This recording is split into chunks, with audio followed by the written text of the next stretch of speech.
This is America in 1800. 200 years ago, most Americans could only dream of traveling across the country. Innovation in transportation had been slow for thousands of years. A person wanting to get from point A to point B had at his disposal the same options that someone from ancient Egypt would have. They could walk, ride a horse, or take a boat. To early Americans, the interior of the continent of North America was a land of opportunity. Early settlers moved west to seek their fortune or to make a new life for themselves. As people moved further and further west, it became clear that there needed to be a better way to ship goods. Though much of the land in the west was fertile and perfect for farming, the great distances required to ship goods to the Atlantic coast prohibited many fertile inland areas from growing very much. Americans were desperate for solutions, desperate enough to dig a canal over 350 miles long from Albany to Buffalo, New York. The Erie Canal was an enormous success for American shipping, but it didn't solve the problem for everyone. In the early United States, coastal cities competed with each other for economic hegemony in their respective regions. New York was able to take an early lead thanks to the navigable Hudson River and the ambitious Erie Canal. Other cities and states tried to copy this initiative, such as Pennsylvania's initiative to build a canal from Philadelphia to Pittsburgh and the Ohio River. While American entrepreneurs were digging as rapidly as they could, a new technology was emerging in Great Britain. The steam engine was being employed to power trains, and though at first this was largely a novelty, it soon became a profitable means of shipping goods.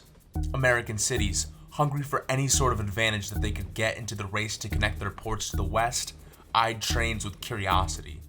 A few bold financiers decided that railroads could be the next leg up in the shipment race. The first railroads were often supplements to canals. In Albany, where the Erie Canal started, a railroad was built to bring passengers to a city called Schenectady a little further down the canal in order to avoid a waterfall that slowed down the journey considerably. Where it had previously taken the better part of a day to complete that journey, it could now be done under an hour. One of the first major railroad projects in the United States was the Baltimore and Ohio Railroad. Baltimore was a prominent coastal city in the race for shipping supremacy, but they were losing badly. They had no inland river connection suitable for building a canal to the Ohio River, and they were losing shipments to Philadelphia and Virginia. To combat this, financiers from Baltimore built a railroad line, at first merely 26 miles and horsepower.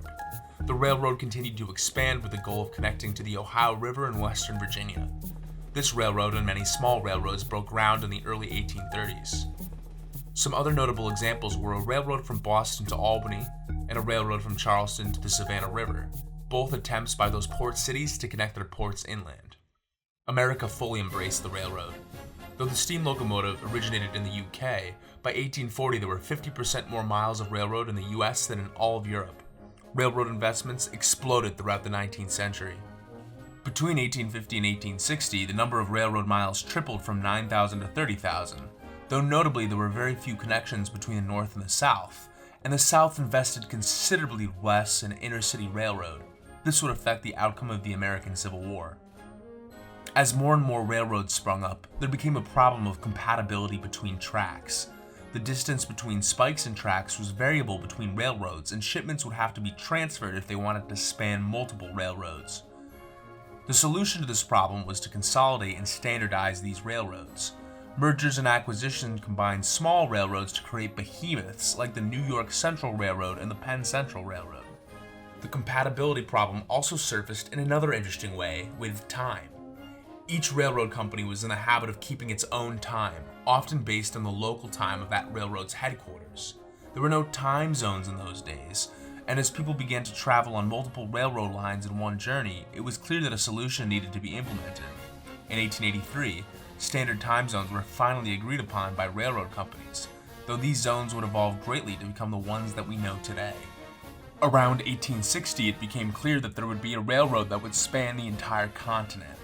The U.S. federal government began granting land in the West to railroad companies, and Abraham Lincoln commissioned the construction of a transcontinental railroad managed by the Central Pacific and the Union Pacific Railroad Companies, both of which were the results of aggressive mergers in the decades prior. In 1869, the Union Pacific Railroad and the Central Pacific Railroad connected in Promontory Point, Utah. In a now famous publicity stunt, railroad baron Leland Stanford drove a golden spike into the ground to connect the two railroads. It was now possible to travel from New York to San Francisco in only 6 days. In 1883, 2 more transcontinental railroads had been completed, from New Orleans to Los Angeles and Minnesota to Washington. In the 1870s and 1880s, railroad companies were beginning to go into debt, and financial magnates like J.P. Morgan began gaining control over these companies. The Panic of 1873 was an especially bad era for railroad companies, where overspeculation caused many of them to go into debt. Labor strikes could often become violent in this era, and often ended with the intervention of state militias or federal troops. Monopolies and trusts began to form as wealthy financiers signed contracts agreeing to maintain stable shipping rates, leading to the passage of antitrust laws in Congress.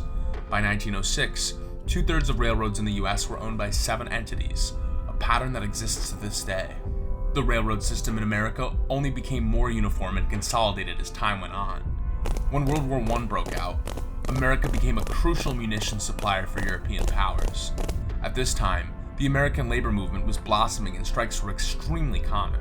When the US joined the war, Woodrow Wilson facilitated the nationalization of all railroads during the war. As the 20th century waned onwards, passenger rail popularity declined. The invention of the automobile changed the way that people moved around, and many passenger rail lines went bankrupt or ceased to exist entirely.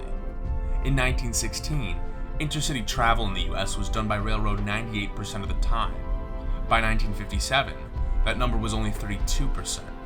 Things became especially desperate in 1970, when Penn Central Railroad filed to discontinue 34 of its passenger railroad trains.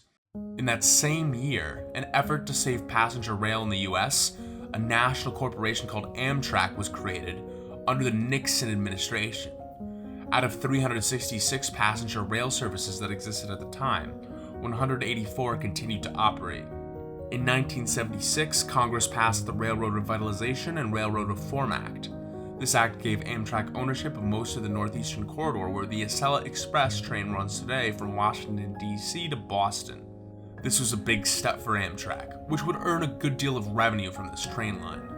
Amtrak has historically been unable to be profitable or even break even, but the federal government has come to terms with this fact. Joe Biden campaigned on a message to strengthen Amtrak, and leadership seems to want to expand service across the United States. No one knows what the future holds, but we can hope it is a bright one for railroads in America.